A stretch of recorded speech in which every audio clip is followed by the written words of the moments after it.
Hey, Kai, thanks, buddy, for coming on, man. Thanks for doing this for you, boy. No problem. Hey, man, first and foremost, a lot of people want to know because last year you were out of football. You know, you had retired from the sport. I want to know what's it like right now to be playing some great football right now at this age in your career after being gone from a year. What was your motivation this offseason? What type of things got you through the dog days of training? What is it about this game that brought you back?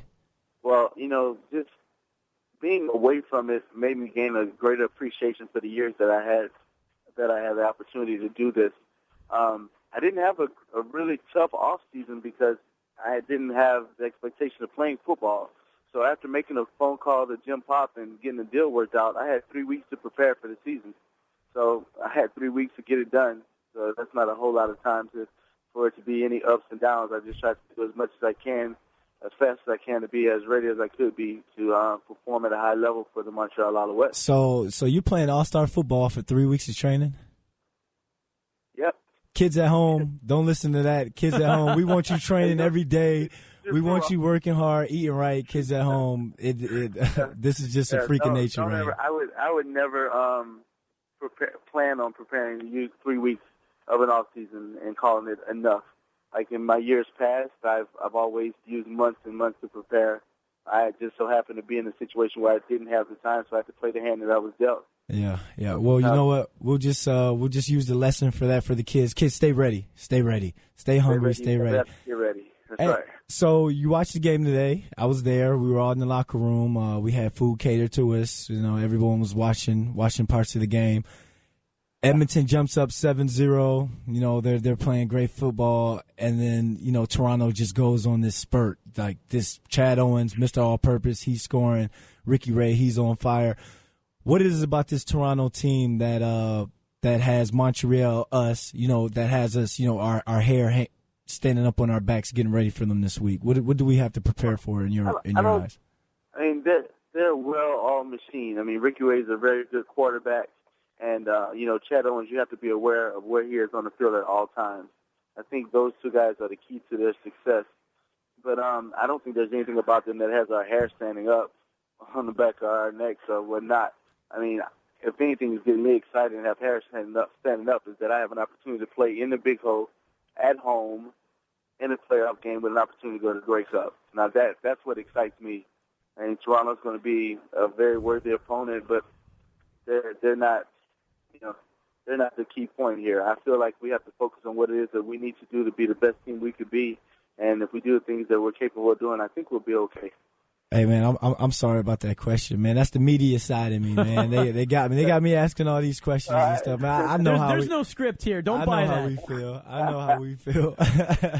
Hey, so on the lighter note, Kai, I just talking to guys on the team and stuff. You've been deemed best dressed on the team for the away games and the games that, you know, after home games, you know, the fans and friends, they're walking around. Everybody's always looking like, wow, that guy's dressed so nice. What's your secret, man? Though there are people at home that just, you know, they can't dress. Tell them what you do, man. I think the key to being well dressed is wearing things that suit you. Don't try to step outside your frame and dress a way that someone else may dress, or because you see it look good on someone else. It may not be for you. If you're 6'3", 350 pounds, you don't want to wear pants that are that fitting. You don't want to wear pants that are that fitting. No, you want to wear things that are flattering to your body. You know, so maybe when looking for a certain style, you might want to if you're looking in magazines and you're shopping, don't shop off the mannequin that looks like you. Don't shop off the mannequin that looks like your uncle or Santa. You know? You see that? No, because everyone's always giving me slack. 3 years in the NFL. Now it's my second year up here in the CFL. Everyone's always making fun of me because I'm the model and, you know, I do all that stuff and, I'm always trying to, you know, take care of myself and look good.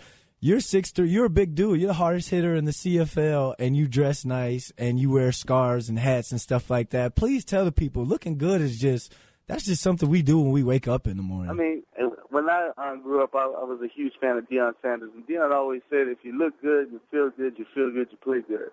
So it all ties into one another. So it goes from the time that you get ready to get on the plane to the time you step onto the field, looking good, feeling good, put you in a good situation to play well. That's how I feel. Primetime said it, and it worked for him, and now kind of, maybe it's a coincidence being best dressed and hardest hitter. I don't know. And like you said, Primetime said it. You know it's right. Can't never argue with Dion. October 5th, Kyries Foundation, your foundation held an event, your first event here in Montreal, breast care awareness event. I know that because I was your host for that night. Please tell people out there about the different charity work that you do and what it is that you're trying to give back to the community. Well, yeah, there's more information about Kyries Foundation at kykiersfoundation.org. But in October, we always dedicate our time and energies into promoting breast cancer awareness. And the event that I hosted here in Montreal was titled Touched. And it was an opportunity for us as a team and invite all our fans and people of the community to come out and enjoy an evening of food, drinks, and entertainment in support of what was going on with breast cancer awareness and donating money to Cedars Cancer Institute through the Cavillo Fund, which is Anthony Cavillo, our teammate, who has actually directly been affected by cancer. So just to be able to give back and do something for someone that's close to us in our organization is a privilege, and that's what the Kyries Foundation is about, giving back. I've always said when I was earlier in my career, if I ever had an opportunity where my celebrity could do something to benefit the good of others, I would do so, and that's one way, through giving the breast cancer awareness. And throughout the year, we give to young people through motivation and inspirational speeches in schools, churches, and orphanages, and also hosting a football, cheer, and dance camp in the state of Louisiana. You're listening to TSN 690 here, Game Points with Matthew Ross. Brandon London in conversation with teammate Kyries Hebert on the line of the Montreal Alouettes. I just wanted to interject here and read a comment from our Game Points with Matthew Ross Facebook group. This coming in from Raymond Newton. Shout out to B. London and K. Hebert for being a part of the Alouettes Summit in September. On behalf of all season ticket holders who attended, thanks for a great afternoon at Théâtre Saint-Denis. Lots of fun for sure, and I hope you guys do it again. Cheers all, and go Owls go. Just thought I'd read that out to you guys. We getting love in Montreal, Kai. We're getting love out here, man. Do you remember the Summit event? Yeah, the one where the commissioner was there. We were on the panel and stuff. Is that one? Yes, that was that event. That was a good time. Oh yeah, that was Raymond. Go Owls, go. Yeah. Hey Raymond, make sure you're at this game, man. I want you with your hand clappers, your noise makers.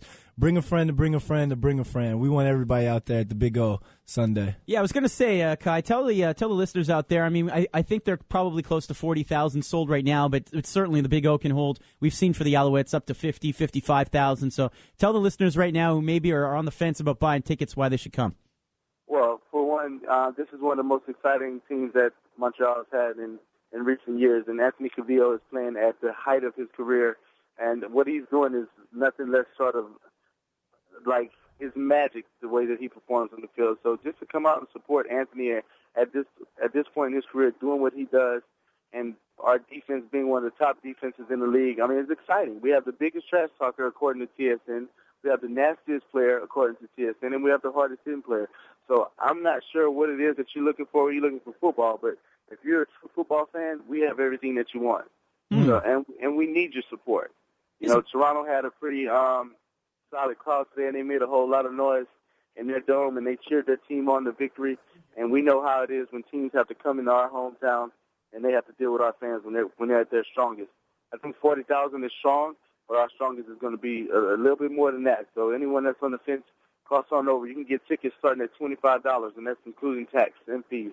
Wow, this guy knows his stuff. Wow. Maybe I should have had him in studio instead of Brandon. Wow, look at that. I think he's coming for my job, man. Hey, stick to playing football, man. Ouch. I'm injured over here. I'm trying to eat. You got it, man. You got it. You do a great job, Brandon. All right, thanks so much, Kai, for joining us. Really appreciate it, and best of luck next week. Hey, thank you so much. All right, there you go. That's Kyries Hebert of the Montreal Alouettes. You can follow him as well on Twitter.com/Kai Hebert.